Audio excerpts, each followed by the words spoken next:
இந்த வருஷம் வாக்கு தத்துவத்தை எதை தியானிச்சோம்?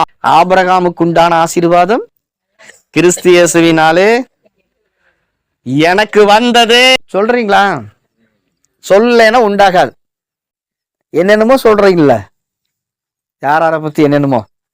உங்களை பத்தி நீங்க சொல்லுங்க, நீங்க யாருன்னு சொல்லுங்க. ஆபிரகாமுக்கு உண்டான ஆசீர்வாதம் தினம் காலையில எழுந்திருச்சு இந்த கலாத்தியர் 3:13-14 சொல்லுவாங்க. மரத்திலே தூக்கப்பட்ட எவனும் சபிக்கப்பட்டவன் என்று எழுதியிருக்கிறபடி கிறிஸ்து எனக்காக சாபமாகி நியாயப்பிரமாணத்தின் சாபமாயிருக்கிற வியாதி, தரித்திரம், மரணம் இவைகளிலிருந்து என்னை நீங்களாக்கி மீட்டு கொண்டார். ஆபிரகாமுக்குண்டான ஆசீர்வாதம், இந்த வேர்டு ரொம்ப முக்கியம். ஆபிரகாமுக்குண்டான ஆசீர்வாதம் கிறிஸ்து இயேசுவினாலே எனக்கு வந்தது அப்படிங்கிறத மாத்திரம் என்ன செய்யறீங்க? நீங்க சொல்லணும். எத்தனை நல்லவர். ஆமேன். அதை கேட்டுட்டு ஒவ்வொருத்தரும் சொல்லுங்க. அப்படியாவது பிராக்டிஸ் பண்ணுங்க. இப்படித்தான் செஞ்சார். நீ நிற்கும் போதும், நடக்கும் போதும், உட்காரும் போதும், எழுந்திருக்கும் போதும் என் வார்த்தைகளை. ஜோசுவா 1:8. இந்த நியாயப்பிரமாண புஸ்தகம் உன் வாயை விட்டு பிரியாதிருப்பதாக. இப்ப இந்த வருஷத்துல ஒரு வாக்கு தத்துவம் கொடுத்தோம். அந்த வார்த்தை வாய் விட்டு பிரியக்கூடாது. ஆபிரகாமுக்கு உண்டான ஆசீர்வாதம் சொல்லாங்களா? அதிக தாராளமா சொல்லலாம். ஏதாவது காசு ஏதாவது கொடுக்கணும், அதுக்கு கொடுக்க தேவையில்லை. அதனால தாராளமா இங்க என்ன பண்ணுங்க, ஒரு நாளைக்கு 1000 முறை சொல்லுங்க. இதை சொன்னீங்கன்னா உங்க சரீரத்துல வியாதி வராது, உங்க வீட்டுல குறைவு வராது, உங்களுடைய குறைவுகள் எல்லாம் நிறைவாக்கப்படும். ஏன்னா எதை சொல்றீங்க? தேவனுடைய வார்த்தையை நீங்க சொல்றீங்க. அதனாலதான் ஜோசுவா கிட்ட கர்த்தர் சொல்றாரு, இந்த நியாயப்பிரமாண புஸ்தகம் உன் வாயை விட்டு பிரியவே கூடாது. யார பிரிஞ்சாலும் தேவனுடைய வார்த்தையை உன் வாயை விட்டு பிரியக்கூடாது. நண்பன் பிரிஞ்சா பரவாயில்ல, அப்பா பிரிஞ்சாலும் பரவாயில்ல, அவங்க நிரந்தரமா நம்மளோட இருக்க போறதில்ல. அப்பா பிரிஞ்சாலும் பரவாயில்ல, அம்மா பிரிஞ்சாலும் பரவாயில்ல, புருஷன் பிரிஞ்சாலும் பரவாயில்ல, பொண்டாட்டி பிரிஞ்சாலும் பரவாயில்ல, இந்த நியாயப்பிரமாண புஸ்தகம் உன்னை விட்டு பிரியக்கூடாதுங்கிறாரு கர்த்தர். ஏன் அப்படி சொல்றாரு? அடுத்த வார்த்தை சொல்லு பாருங்க. இதில் எழுதியிருக்கிறவைகளின்படி எல்லாம் நீ செய்ய கவனமா இருக்கும்படி இரவும் பகலும் அதை தியானித்து கொண்டிருப்பாயாக. நைட்டும் பகலும் என்ன யோசிக்கணும்? அவங்க அப்படி சொல்லிட்டாங்க, இவங்க இப்படி சொல்லிட்டாங்க, அதனால தாங்கிக்க முடியல. இதையே யோசனை பண்ணிட்டு இருந்தீங்கன்னா ப்ரெஷர் வந்துடும், அப்புறம் ஹாஸ்பிட்டலுக்கு போகணும். எதை யோசிக்கணுமா? கர்த்தர் என்ன சொன்னாரு? நம்ம மண்டைய எதுக்கு யூஸ் பண்ணணுமா? கர்த்தர் என்ன சொன்னாரு? இந்த வருஷம் வாக்கு தத்துவம் என்ன? இன்னைக்கு கர்த்தர் என்ன பேசினாரு? இந்த வாரத்துல என்ன பேசினாரு? வார 6 வாரமா நம்ம ஓடி வந்துட்டு இருக்கிறோம். என்ன பேசினாரு? இதை சிந்திக்கணும். எப்பெல்லாம் சிந்திக்கணும்? இரவும் பகலும் சிந்திக்கணுமா? ஆபிரகாம் பத்தி ஏதோ சொன்னாரு, அவர் செல்வ சீமானாமா, வெள்ளியும் பொன்னுடைமைகள் அவர்கிட்ட இருந்துச்சாமா, எல்லா ராஜாக்களும் அவரை பார்த்து மகா பிரபுன்னு சொன்னாங்களாமே. அப்படின்னு எப்படி வாழ்ந்திருப்பாரு? அவரு தான் நமக்கு தகப்பன்னு வர சொல்றாரு, அவருடைய சொத்து பத்தெல்லாம் நம்மளுக்கு உரியதுன்னு கர்த்தர் சொல்றாரு. அதுக்காகத்தான் சிலுவையில நானு மறித்தேன்னு வேற சொல்றாரு. அப்படின்னா அதெல்லாம் நம்மளுக்கு எனக்கு உரியது. உயில் அப்படித்தான் எழுதி இருக்குது. தினம் காலையில எழுந்திரிச்சு உயில் படிக்கணும். உயில் என்ன இருக்குன்னு தெரிஞ்சாதான் அப்புறம் சொத்து பத்தெல்லாம் கிளைம் பண்ண முடியும். என்ன இருக்குதுன்னே தெரியாம நம்ம போயிட்டு இருந்தா நம்ம போயிட்டே தான் இருக்கணும். அங்கேயும் இங்கேயும் உயில் என்ன எழுதி இருக்குது? ஆபிரகாமுக்கு உண்டான அத்தனையும் உனக்கு உரியதுன்னு எழுதி இருக்குது. உயில் எழுதினவர் யாரு? ஒட்டுமொத்த சொத்தையும் வாங்கின இயேசு. அவர் பேருக்கு எல்லாம் ஆயிடுச்சு. அவர் உங்க பேருக்கு எழுதிட்டார், உயில எழுதிட்டார். இதை தானே பிரசங்கம் பண்ணிட்டு இருக்கிறோம். அப்புறம் உயில் எப்ப செல்லுபடி ஆச்சுன்னா, சிலுவையில் அவர் போய் செத்ததுக்கு அப்புறம் தான் உயிலே செல்லுபடியாச்சு. 3ஆம் நாள் உயிரோட கூட எந்திரிச்சு வந்துட்டார். நம்ம நிலைமையில பார்த்து அவருக்கு தெரிஞ்சிருக்கும் போல. அதனால மறுபடியும் 3ஆம் நாள் உயிரோட வந்து என்ன பண்ணாருன்னா, அட கண்டிப்பா இது உனக்குதான், இந்த சொத்து பத்தெல்லாம் உனக்குதான், முதல்ல உன்னை மண்டையில ஏத்திக்கோ, உன் ஆத்துமாவில அதை சிந்திச்சாலே போதும், எல்லாம் வந்துருங்கிறாரு. பாருங்க வசனம் சொல்லுது, இரவும் பகலும் அதை தியானித்து கொண்டிருப்பாயாக, அப்பொழுது நீ உன் வழியை வாய்க்க பண்ணுவாய். எதுவுமே வாய்க்க மாட்டேதுங்க, நான் செய்யறது எதுவுமே வாய்க்க மாட்டேன்னு யாரெல்லாம் சொல்றீங்க அப்படின்னா, நம்ம கண்டதை சிந்திச்சுட்டு இருக்கிறோம்னு அர்த்தம், கர்த்தருடைய வார்த்தையை சிந்திக்கல. கண்டதை பேசிட்டு இருக்கிறோம்னு அர்த்தம், கர்த்தருடைய வார்த்தையை பேசல. அப்ப கர்த்தருடைய வார்த்தை என்ன சொல்றது? ஆபிரகாமுக்கு உண்டான ஆசீர்வாதம் எனக்கு உரியது. ஆபிரகாமுக்கு என்ன இல்லை? ஆடு மாடுகள் இருந்துச்சு, ஒட்டகங்கள் இருந்துச்சு, கழுதைகள் இருந்துச்சு, வேலைக்காரங்கள் இருந்தாங்க, வேலைக்காரிகள் இருந்தாங்க. தேசங்கள் ஆபிரகாம் கிட்ட வந்து கடன் கேட்டுச்சு. தேசங்கள் இருக்கிற எல்லா பார்வோன் முதற்கொண்டு ஆபிரகாமுடைய பேரை தெரிஞ்சு வச்சிருந்தாரு. அங்க இருக்க அக்கம் பக்கத்துல ராஜாக்கள் முதற்கொண்டு வந்து ஆபிரகாம் கூட கொண்டு வந்தாங்க, உடன்படிக்கை பண்ணி கொண்டாங்க. நீ பெரிய பலத்த ஜாதி ஆயிட்டீங்கன்னா எங்களை ஏதாவது பணி போடாதப்பா, அதுக்கு உடன்படிக்கை பத்தி பேசியிருக்கிறோம் இல்லையா? அப்படின்லாம் உடன்படிக்கை பண்ணியிருக்கிறாங்க. அவ்வளவு பெரிய ஆளாயிட்டார் கர்த்தர், மாத்திட்டார். அந்த 7 ஆசீர்வாதங்களை தான் கர்த்தர் உங்க பேர்ல எழுதுறாரு. யாரெல்லாம் அதை விசுவாசிக்கிறீங்க, அல்லேலூயா, அது எனக்கு தான் விசுவாசிக்கிறவங்க யாராரு. விசுவாசம் வரலையா, அந்த வார்த்தைகளை தொடர்ந்து என்ன பண்ணணும், உங்க வாயை விட்டு பிரியாம இருக்கணும். நைட்டும் பகலும் சிந்திக்கணும். 2 காரியம் நடக்கணும். வாய்க்கு வேலை கொடுக்கணும். சொல்லுங்க, பக்கத்துல நறுக்கணுக்கு இல்லை, கண்டதெல்லாம் எடுத்து போட்டுக்கு மெல்றது இல்லை. வாய்க்கு வேலை கொடுக்கணும். கர்த்தருடைய வார்த்தை என்ன பண்ணணும், சொல்லிட்டு இருக்கணும். ஒரு வார்த்தையை தான் நான் உங்களுக்கு சொல்லி கொடுக்குறேன். ஆபிரகாமுக்கு உண்டான ஆசீர்வாதம் எனக்கு வந்துருச்சு. ஆபிரகாம் எப்படிப்பட்டாலே செல்வச்சீமான், ஆபிரகாம் எப்படிப்பட்டாலே எஜமான், ஆபிரகாம் எப்படிப்பட்டாலே மகா பிரபு, ஆபிரகாம் எப்படிப்பட்டாலே தேவனுடைய சிநேகிதன், ஆபிரகாம் எப்படிப்பட்டாலே தேவனுடைய நீதிமான். எல்லாம் மண்ணில் ஏத்திட்டீங்களா? எது இல்லையோ அதெல்லாம் ஆபிரகாம் இருந்துச்சு. அதை சொன்னீங்கன்னா உங்களுக்கு உண்டாகுங்கிறாரு. அதை சிந்திச்சீங்கன்னா அது உங்களுக்கு உண்டாகுங்கிறாரு. நாங்க இதெல்லாம் சிந்திக்க மாட்டோங்க, நாங்க நல்லா இருந்துட்டு என்ன பண்றது, நாங்க எதையோ சிந்திப்போங்க. எனக்கு பிரஷர் என்னன்னு ஆகணும், மாண்டைக்கு பயங்கரமே வரணுங்க. பிரஷர் இருந்தாத்தா இந்த பூமியில வாழுவோங்கிற மாதிரி நாம சிந்திச்சுட்டு இருக்க கூடாது. பிசாசுடைய நோக்கம் என்னன்னா, முதல்ல உங்க மண்டையில கொண்டு வந்து குப்பைகளை போடுறது. எல்லா குப்பைகளையும் கொண்டு வந்து போட்டு போட்டு போட்டு போட்டு இது சரியில்லை, அது சரியில்லை, அவன் சரியில்லை, இவன் சரியில்லை, இது உருப்படாது, அது உருப்படாது, இப்படி நடக்காது, அப்படி நடக்காது, இது சாத்தியம் இல்லை, நீ இது வேணும் நைட்டும் பகலுமே, இது நடக்காது, இது அவ்வளவுதான், இது தேராது. நைட்டு படுக்கும்போது அப்ப சுட்டின்னு 2 மணிக்கெல்லாம் தேராதாமா, அது 2 மணிக்கு கண்ணு முழிப்பாகு, அப்புறம் அதுக்கப்புறம் தூக்கமே வராது. இதெல்லாம் ஏன் தெரியுமா? குப்பைக்குள்ள போயிடுச்சுன்னு அர்த்தம். கர்த்தர் தமக்கு பிரியமானவனுக்கு நித்திரை கொடுக்கிறாரா? அல்லேலூயா.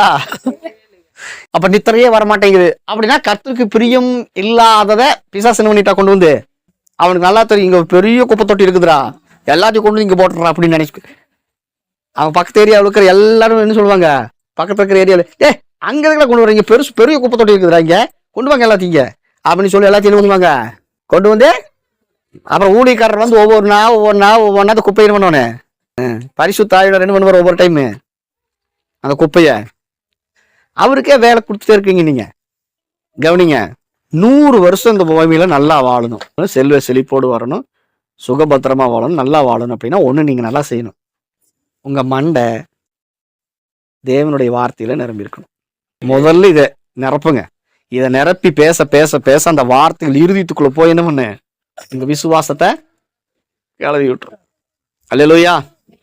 ஒரு தேவனுடைய பிள்ளை, ஒரு விசுவாசி தேவனுடைய வார்த்தையில நிரம்பல அப்படின்னு சொன்னா அவன் பிசாசுடைய வார்த்தைகளிலே நிரம்பி இருக்கிறான், கவலைகளிலே நிரம்பி இருப்பான், துக்கத்துல நிரம்பி இருப்பான், மன சஞ்சலத்துல நிரம்பி இருப்பான். அப்ப நம்ம என்ன பண்ணணும், தேவனுடைய வார்த்தையை நிரப்பிக்கணும். நான் ஒரே ஒரு வார்த்தையை கொடுக்குறேன், இதை நிரப்புங்க. அல்லேலூயா. ஆபிரகாம் செல்வச்சீமானா இருந்தா நானும் செல்வச்சீமான் தான், அப்படித்தான் பைபிள் சொல்லுது. சூழ்நிலை என்ன வேணாலும் சொல்லிச்சாது, வேதம் என்ன சொல்லுதோ அதான் நீங்க ஏத்துக்கணும். அப்பனா தான் நீங்க என்ன ஆபிரகாமின் வாரிசுன்னு அர்த்தம். சூழ்நிலை என்ன சொல்லுச்சு, உனக்கு ஒரு பிள்ளைங்க கூட பிறக்காதுன்னு சொல்லுது சூழ்நிலை ஆபிரகாமை பார்த்து. ஆனா ஆபிரகாம் என்ன சொல்றான், இல்ல அதுவும் பிக்சர். தேவன் என்ன குறித்து ஒரு பெரிய பிக்சர் வச்சிருக்கிறார், படம் போட்டிருக்கிறார். என்ன படம்? வானத்து நட்சத்திரங்களை போல என் சந்ததி. அப்படித்தான் நான் பாக்குறேன். தேவன் எப்படி பாக்குறாரோ அப்படித்தான் நானும் பாக்குறேன். ஏன்னா தேவனுடைய பிரசன்னத்துல, எல்சடாயினுடைய பிரசன்னத்துல, இல்லாததை இருக்கிறது போல அழைக்கிறவுடைய தேவனுடைய பிரசன்னத்துல நான் நின்றுட்டு இருக்கிறேன். அல்லேலூயா. இன்னொன்னு தெரிஞ்சுக்குங்க, நீங்க எங்க யாரு கூட சேர்றீங்களோ அதுதான் உங்களுக்குள்ள பிரதிபலிக்கு. அல்லேலூயா. சேர்க்க ரொம்ப முக்கியம். எப்படி சொல்லுங்க, யாரு கூட சேர்றீங்களோ அது உங்களுக்குள்ள வந்துடும். ஏசுநாதரோட சேர்ந்துட்டீங்கன்னா ஏசுநாதர் மாதிரியே பேசுவீங்க, ஏசுநாதர் மாதிரியே பண்ணுவீங்க, ஏசுநாதர் மாதிரியே பார்ப்பீங்க. இந்த விசுவாசம் எப்படி ஆபிரகாமுக்கு வந்துச்சுன்னு நினைக்கிறீங்க? வசனம் சொல்லுது ரோமர் 4:17, இல்லாதது இருக்கிற மாதிரி அழைக்கிற தேவனுக்கு முன்னாடி, the presence of God, அவருடைய பிரசன்னத்துல அவரோடு கூட சிநேகிதனா இருந்தானா. யாக்கோபு 2:23 சொல்ல, தேவனுக்கு சிநேகிதனா நெருக்கமா பழகிட்டு இருந்தானா. அதனால அவன் ஜபமெல்லாம் பண்ணல, எனக்கு இந்த சுபாவத்தை கொடுங்க, இந்த எண்ணத்தை கொடுங்க, உங்களை மாதிரி மாத்துங்க. பழக பழக ஆட்டோமேட்டிக்கா அவருக்குள்ள இருந்து இவனுக்குள்ள டிரான்ஸ்ஃபர் ஆயிடுச்சு. அல்லேலூயா. செடியோட கொடி இணைஞ்சா போது, செடியில் இருக்கிற சத்து சாரசமெல்லாம் கொடிக்கு வந்துடும். தேவையில்லாத ஐக்கியமெல்லாம் இருக்குது. அப்ப அதெல்லாம் என்ன பண்ணணும்? துண்டிக்கணும். என்ன பண்ணணும்? ஆமா, அது கனி உங்களுக்கு கனி கொடுக்க கூடாதபடிக்கு, நீங்க ஆசீர்வதிக்கப்படக்கூடாதபடிக்கு, அதை அனுபவிக்க கூடாதபடிக்கு, அந்த செடியில் இருக்கிற அந்த சத்தெல்லாம் உங்களுக்கு வராதபடிக்கு அது என்ன செய்யுது? ஏதோ ஒரு பிளாக் என்ன பண்ணுது? தடுத்து நிறுத்துது. ஆங்கில வேதாந்தத்துல என்ன சொல்லப்பட்டிருக்குதுன்னா, ஜோஸ் 1:9 உன் வழியை வாய்க்க பண்ணுவாய், அப்பொழுது புத்திமானாயும் நடந்து கொள்வாய். தமிழ் வேதாந்தத்துல. ஆங்கில வேதாந்தத்துல என்ன சொல்லப்பட்டிருக்குதுன்னா, உன் வழியை வாய்க்க பண்ணுவாய். அப்படின்னா நீ எடுக்கிற காரியத்துல எல்லாம் உனக்கு வெற்றி, ஜெயம். அல்லேலூயா. அடுத்த வசனம், அப்பொழுது புத்திமானாயும், அதுக்கு என்ன சொல்லப்பட்டிருக்குன்னா ப்ராஸ்பரிட்டி. சக்சஸ் அண்டு ப்ராஸ்பர், அதாவது வெற்றியும் செழிப்பும் உன் வசப்படும். எப்போ? என் வாயை திறந்தா கர்த்தருடைய வார்த்தை வரும். நைட்டும் பகலும் நான் எதை சிந்திக்கிறேன்? கர்த்தருடைய வார்த்தையவே சிந்திக்கிறேன். அதனால வெற்றிக்கு பஞ்சம் இல்லை. ஜோசுவா பாருங்க, எடுத்த எல்லா யுத்தத்திலும் வெற்றி, ஜெயம். அல்லேலூயா. போற எல்லா இடத்துலயும் கொள்ளையடிச்சாரு, வெள்ளியும் பொண்ணும் எல்லாம், அவருக்கு ப்ராஸ்பரிட்டி எல்லாம் வந்துருச்சு ஜோசுவாவுக்கு. ஒரே இந்த ஒரு வார்த்தைக்கு அவர் அப்படியே செவி கொடுத்தார். ஜாய்ஸ் மேயர்னு ஒரு அம்மா இருக்காங்க, உலகத்தை கலக்கிட்டு இருக்காங்க இன்னைக்கும். அல்லேலூயா. நம்மள மாதிரி அவிசுவாச வார்த்தைகளை பேசி பேசி பேசி பேசி டயர்டாயி, இனி அவ்வளவுதான் நம்ம வாழ்க்கை, அவ்வளவுதான் அப்படிங்கும் போது அவங்களுக்கு ஒரு வெளிப்பாடு வந்துச்சு. இந்த வசனம், உன் வாயை விட்டு பிரியாமல் இருக்கட்டும், தேவனுடைய வார்த்தை. உடனே என்ன பண்ணாங்கன்னா, முதல் வேலை, அப்பெல்லாம் அவங்களுக்கு செழிப்பு ஒன்றும் இல்லை, கஷ்டமா தான் இருந்தது. கஷ்டப்பட்டு என்ன பண்ணாங்க, ஒரு நோட்டை வாங்கினாங்க. நோட் புக்கை வாங்கி, படித்த பிள்ளைகள் கவனிங்க, படிக்காதவங்களும் கவனிங்க, நீங்க எழுதிடுவீங்க வாஞ்சி இருந்துச்சுன்னா. நோட்டை வாங்கி ஆசீர்வாதங்கிற வசனம் எங்கெங்கெல்லாம் இருக்குதோ அதெல்லாம் எடுத்து எடுத்து எடுத்து எடுத்து எடுத்து ஒரு 200 வசனம் என்ன பண்ணாங்க, எழுதுனாங்க. எழுதி சரியா 6 மாசம் தொடர்ந்து காலையில இத சொல்லாம வெளியே வர மாட்டாங்க, சொல்லாம வெளியே வர மாட்டாங்க. சும்மா சாதாரணமா சொல்ல மாட்டாங்க, சாதாரணமா சொல்ல மாட்டாங்க. ஆசையா வாஞ்சாயா சந்தோஷமா எடுத்து அதை என்ன பண்ணுவாங்கன்னா அறிக்கை செஞ்சாங்க. இன்னைக்கு வரைக்கும் அதை செஞ்சுட்டு இருக்காங்களா? அல்லேலூயா. அவருடைய சபையில அவங்க போதகர் ஆயிட்டாங்க. அவங்க சபையில லட்சக்கணக்கான மக்கள், உலகமே அவங்கள திரும்பி பார்த்துச்சு. அல்லேலூயா. அவங்களுடைய வாழ்க்கை ரொம்ப மோசம். எப்படின்னா, ரட்சிக்கப்படுறதுக்கு முன்னாடி. அதெல்லாம் கேட்டீங்கன்னா கண்ணில் தண்ணி விட்டுருவீங்க. அந்த மாதிரி ஒரு வாழ்க்கை அந்த அம்மாவுக்கு. ஆனா இந்த வார்த்தைய ஜோஸ்வா மாதிரி அவங்க செய்ய ஆரம்பிச்சாங்க பாருங்க, அவங்களுடைய வாழ்க்கை மாறுச்சு. அல்லேலூயா. நான் 200 வசனமெல்லாம் சொல்ல, ஒரே ஒரு வசனத்தை தான் சொல்றேன். சொல்லிட்டே இருக்கிறேன்னு சொல்றவங்களாம் சொல்லுங்க பார்க்கலாம். ஆனா ஒரு நாளைக்கு ஒரு டைம் ஆகுது நான் சொல்றேன். யாருமே செய்யறது இல்லை. ஏன்னா நீங்க என்னன்னா பரிசுத்த ஆவியானவருக்கு எப்பவுமே எதிர்த்து நிக்கிறீங்க. பரிசுத்த ஆவியானவருக்கு எதிர்த்து நிக்கிறீங்க. ஏன் எதிர்த்து நிக்கிறீங்க? அவரோட எசைஞ்சு போக மாட்டேறீங்க. அவரோட எசைஞ்சு போக மாட்டேறீங்க. சொல்லணும். என்ன பண்ணணும்? தேவனுடைய வார்த்தைகளை சொல்லணும். அப்படி இல்லைன்னா நம்ம தேவனுடைய வார்த்தையை சொல்றதுக்கு பதிலா எல்லாம் இருக்குதுன்னு வசனம் சொல்லுது. நாம காலையில இருந்து சாயந்தரம் வரைக்கும் நீங்க வேணா ரெக்கார்ட் பண்ணி பாருங்க. இல்லை இல்லை இல்லை இல்லை இல்லை இல்லைன்னா 1000 முறை சொல்லுவீங்க. பருப்பு இல்லை, அரிசி இல்லை, தண்ணி இல்லை, பண்ணி இல்லை, அது இல்லை, இது இல்லை. அண்ணாச்சி கடைக்கு போயிருக்கீங்களா? போனதில்லை. அண்ணாச்சி கடையில் அவங்க என்ன சொல்லுவாங்கன்னா, நீங்கள் போயிட்டு கல்லெண்ணெய் இருக்குதான்னு கேட்டாங்கன்னா, கல்லெண்ணெய் அங்கே ஸ்டாக் இல்லைன்னா இல்லைன்னு சொல்ல மாட்டாங்க, நல்லெண்ணெய் இருக்குதுங்க அப்படிம்பாங்க. நீங்கள் மட்டும் அவருடைய அவங்க அண்ணாச்சி வாயில இல்லைங்கிற வார்த்தையை வர வச்சிருங்க. நம்ம ஆளுங்க இருக்கும், பணம் இல்லைங்க. சகரியா மாதிரி சில நேரத்தில் என்ன பண்ணணும்னா வாய் முடிக்கணும். சொல்ல முடியலையா? விசுவாச வார்த்தைகளை எங்களால் சொல்ல முடியலைங்க. அவிசுவாச வார்த்தைகள் என்ன பண்ணக்கூடாது, சொல்லக்கூடாது. அது தேவன் உங்களுக்கு அற்புதம் செய்யாதபடிக்கு தேவனுடைய கரத்தையே கட்டி போட்டு விடும். சகரியாவை நினைத்துக் கொள்ளுங்கள். மரணமும் ஜீவனும் வார்த்தை மாறணும். சொல்லுங்க. வீட்டுல பேசுற இன்னைக்கு இங்க மட்டும் ஜெபம் பண்றது, ஞாயிற்றுக்கிழமை வேணா இங்க மட்டும் என்ன பண்றது, பயபக்தியா ஜெபம் பண்றது. வீட்டுக்கு போனா ஒரு வாரம் ஜெபம் இல்லை, எப்படிமா ஆசீர்வதிப்பார் ஆண்டவர்? ஜெப நேரத்தை சரி பண்ணுங்க. வசனத்தை வாசிக்கிறத நிறுத்தாதீங்க, தொடர்ந்து என்ன செய்யணும்? அப்பனா தான் உங்களுக்கு செழிப்பும் வெற்றியும் உங்க வாழ்க்கையை பின்தொடரும்.